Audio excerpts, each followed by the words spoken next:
നമസ്കാരം, എല്ലാവർക്കും ഷെർലീസ് മൈക്രോ കിച്ചണിലേക്ക് വീണ്ടും സ്വാഗതം. നമ്മൾ ഇന്ന് പ്രിപ്പയർ ചെയ്യുന്നത് വീട്ടിൽ എങ്ങനെ ഒരു ടേസ്റ്റി ആയിട്ടുള്ള ഒരു പിസ്സ തയ്യാറാക്കി എടുക്കാം എന്നുള്ളതാണ്. സത്യം പറഞ്ഞാൽ നമ്മളൊക്കെ വിചാരിക്കുന്നത് എന്തോ ഭയങ്കര പണിയുള്ളൊരു പരിപാടിയാണ് പിസ്സ തയ്യാറാക്കുന്നത്. യഥാർത്ഥത്തിൽ അങ്ങനെയല്ല, നമുക്ക് വേഗം തയ്യാറാക്കി എടുക്കാൻ പറ്റും. ക്വാളിറ്റി ആയിട്ടുള്ളതും നമുക്ക് ഇഷ്ടത്തിനനുസരിച്ച് ടോപ്പിംഗ്സ് ഒക്കെ നമുക്കിതിൽ ആഡ് ചെയ്യാം. അവരും ഷെർലീസ് മൈക്രോ കിച്ചണെ ഒന്ന് സപ്പോർട്ട് ചെയ്യണം. ഇനിയും സബ്സ്ക്രൈബ് ചെയ്യാത്ത ആരെങ്കിലും ഉണ്ടെങ്കിൽ സബ്സ്ക്രൈബ് ചെയ്യുന്ന കാര്യം ആത്മാർത്ഥമായിട്ടൊന്ന് പരിഗണിക്കണം. ഈ വീഡിയോ കണ്ടതിന് ശേഷം ലൈക്ക് ചെയ്യാൻ മറക്കരുത്. കൂടാതെ ബെൽ ഐക്കൺ ഒന്ന് എനേബിളും ചെയ്യണം. നമുക്ക് ആദ്യം പിസ്സയ്ക്ക് വേണ്ട ഒരു ബേസാണ് തയ്യാറാക്കി എടുക്കേണ്ടത്. ഒരു പാത്രത്തിലേക്ക് 1/2 കപ്പ് ഇളം ചൂടുള്ള പാല് നമുക്ക് ഒഴിച്ചു കൊടുക്കണം. നമ്മൾ കൈവിരലിടുമ്പോൾ നമുക്ക് ചെറിയൊരു ചൂട് കിട്ടണം, അത്രയും മാത്രം മതി. ഈസ്റ്റ് ഒന്ന് നമുക്കൊന്ന് നല്ലതുപോലെ ആക്ടിവേറ്റ് ആക്കാൻ വേണ്ടിയാണ് നമ്മൾ ഇളം ചൂടുള്ള പാലെടുക്കുന്നത്. ഇത് 1 ടേബിൾ സ്പൂൺ അളവിലാണെങ്കിലും അതിൽ 1/4 മാത്രമേ ഞാൻ ഈസ്റ്റ് എടുക്കുന്നുള്ളൂ, അതായത് 1/4 ടീസ്പൂൺ ഈസ്റ്റ്. പിന്നീട് 1/2 ടീസ്പൂൺ ബേക്കിംഗ് പൗഡറാണ് ഇപ്പോൾ ഇതിലേക്ക് ചേർത്ത് കൊടുത്തത്. മാറിപ്പോവരുത്, ബേക്കിംഗ് സോഡ അല്ല, ബേക്കിംഗ് പൗഡറാണ് നമ്മൾ ചേർത്തത്. ഇത് 1/2 ടീസ്പൂൺ പഞ്ചസാരയും കൂടെ ഇതിൽ നമ്മൾ ആഡ് ചെയ്യുവാണ്. അതിനുശേഷം ഇത് നല്ലതുപോലെ ഒന്ന് നമുക്ക് മിക്സ് ചെയ്തെടുക്കണം. അപ്പോൾ ഈസ്റ്റൊക്കെ ഈ പാലിൽ ചെറു ചൂടിലൊന്ന് നമ്മളൊന്ന് ഇളക്കി കൊടുക്കുമ്പോൾ നല്ലപോലെ ഒന്ന് പൊങ്ങാൻ വേണ്ടിയിട്ട് സഹായിക്കും. ഇനി ഇതൊരു 10 മിനിറ്റ് നമുക്ക് പൊങ്ങാൻ വേണ്ടി അടച്ചു മാറ്റി വെക്കാം. ഇനി നമുക്ക് വേറൊരു പാത്രം എടുക്കാം. അതിലേക്ക് നമുക്ക് മൈദ ചേർത്ത് കൊടുക്കണം. 2 കപ്പ് മൈദയാണ് ഞാൻ ഇന്ന് എടുക്കുന്നത്. ഇതിപ്പോൾ 1 കപ്പിലേക്ക് നമ്മൾ മൈദ ചേർത്ത് കൊടുക്കുവാണ്. 2 കപ്പ് മൈദയ്ക്കൊരു വലിയ പിസ്സ കിട്ടും. 1 കപ്പൊക്കെ ആണെങ്കിൽ ഒരു മീഡിയം സൈസിലുള്ള ചെറിയ ഒരു പിസ്സ മാത്രമേ നമുക്ക് കിട്ടുള്ളൂ. അതുകൊണ്ടാണ് ഞാനിന്ന് 2 കപ്പ് എടുത്തത്. ഇനി നമുക്ക് ഇതിലേക്ക് ചേർത്ത് കൊടുക്കേണ്ടത് ഒലിവ് ഓയിലാണ്. 2 ടേബിൾ സ്പൂൺ ഒലിവ് ഓയിലാണ് നമ്മൾ ഇതിലേക്ക് ചേർക്കുന്നത്. ഇപ്പം 1 ടേബിൾ സ്പൂൺ ഒലിവ് ഓയിൽ നമ്മൾ മൈദയിലേക്ക് ചേർത്തു. ഇനി 1 ടേബിൾ സ്പൂൺ ഒലിവ് ഓയിലും കൂടെ ചേർത്ത് കൊടുക്കാം. ഇനി നമുക്കിതിലേക്ക് ഉപ്പാണ് ചേർത്ത് കൊടുക്കേണ്ടത്. 1/2 ടീസ്പൂൺ ഉപ്പാണ് 2 കപ്പ് മൈദയ്ക്ക് നമ്മളിവിടെ ചേർത്ത് കൊടുക്കുന്നത്. ഇപ്പോൾ ഏകദേശം 10 മിനിറ്റ് ഒക്കെ കഴിഞ്ഞിട്ടുണ്ട്. ഈസ്റ്റ് നമ്മൾ പൊങ്ങാൻ വേണ്ടി മാറ്റി വെച്ചിരുന്നു, അതെന്തായി എന്ന് നോക്കാം. ഈസ്റ്റ് നല്ലതുപോലെ പൊങ്ങി വന്നിട്ടുണ്ട്. ഈ പൊങ്ങി വന്ന ഈസ്റ്റ് നമുക്കിനി മൈദയിലോട്ട് ചേർത്ത് കൊടുക്കാം.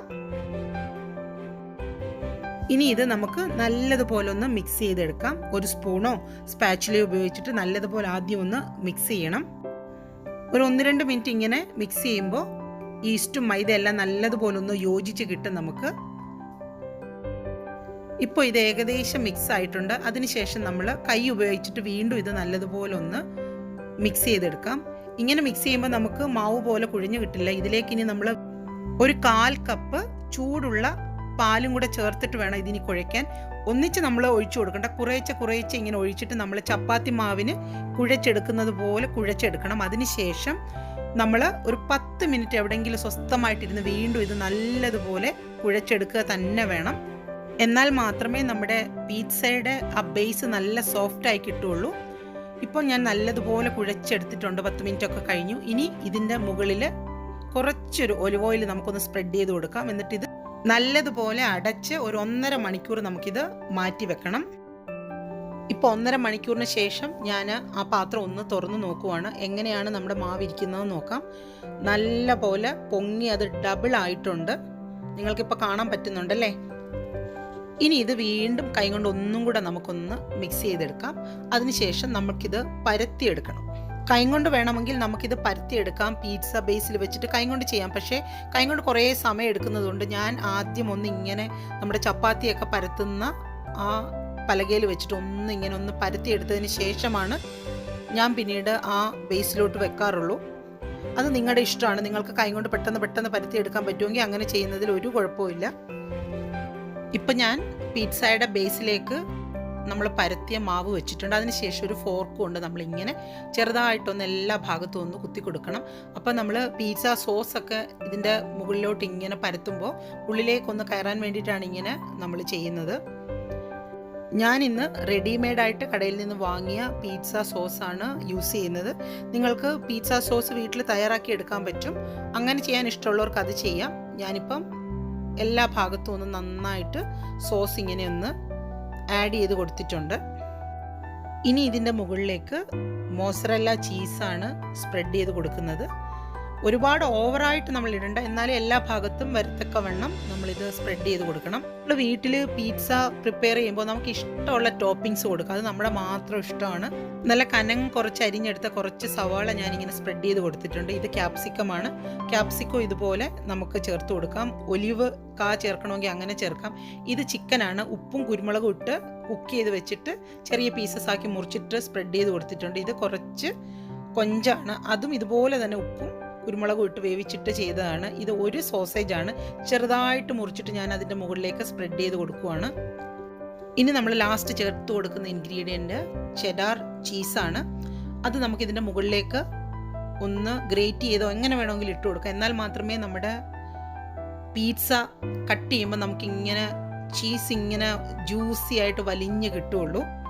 ഇനി പിസ്സ ഒന്ന് ബേക്ക് ചെയ്തെടുക്കാം. ബേക്ക് ചെയ്യാൻ നമ്മുടെ വീട്ടിൽ സാധനങ്ങളില്ലെങ്കിൽ നമുക്ക് സാധാരണ ഒരു പരന്ന ചീനച്ചട്ടിയിൽ മാവൊന്ന് നല്ലതുപോലെ കൈകൊണ്ട് പരത്തിയെടുത്തതിന് ശേഷം ബിരിയാണിക്കൊക്കെ നമ്മൾ ദമ്മിടുമ്പം പഴയ ഒരു പരന്ന ചീനച്ചട്ടി വെക്കുന്നത് പോലെ വെച്ചിട്ട് അതിൻ്റെ മുകളിൽ നമ്മുടെ പിസ്സ പരത്തിയ പാൻ വെച്ചതിന് ശേഷം ഏറ്റവും ലോയിൽ ഒരു 35 മുതൽ 45 മിനിറ്റ് വരെ അടച്ചു വെച്ചിട്ട് കുക്ക് ചെയ്യുവാണെങ്കിൽ നല്ല പോലെ പിസ്സ ആയി വരും. ഞാനൊരു 220 ഡിഗ്രിയിൽ ഇതൊന്ന് പ്രീഹീറ്റ് ചെയ്തിരുന്നു 10 മിനിറ്റ്. അതിനുശേഷം ഒരു 240 ഡിഗ്രി സെൽഷ്യസിൽ ഒരു 15 മിനിറ്റ് ഒന്ന് ബേക്ക് ചെയ്തെടുക്കാനാണ് പോകുന്നത്. ഒരു 10-13 മിനിറ്റ് എടുത്തുള്ളൂ. പിസ്സ നല്ലതുപോലെ റെഡി ആയിട്ടുണ്ട്. മുകളിലുള്ള ചീസൊക്കെ നല്ലതുപോലെ മെൽറ്റ് ആയിട്ടുണ്ട്. സൈഡിലുള്ള പിസ്സയുടെ മാവൊക്കെ നല്ലതുപോലെ മുരിഞ്ഞ് തന്നെ വന്നിട്ടുണ്ട്. അപ്പം നിങ്ങൾക്ക് എല്ലാവർക്കും ഈ റെസിപ്പി ഇഷ്ടമായി കാണുമെന്നാണ് ഞാൻ പ്രതീക്ഷിക്കുന്നത്. നിങ്ങളെല്ലാവരും ഇത് ട്രൈ ചെയ്ത് നോക്കണം. അപ്പോൾ മറ്റൊരു റെസിപ്പിയുമായി വരുന്നത് വരെ എല്ലാവർക്കും bye from Shirley's micro kitchen.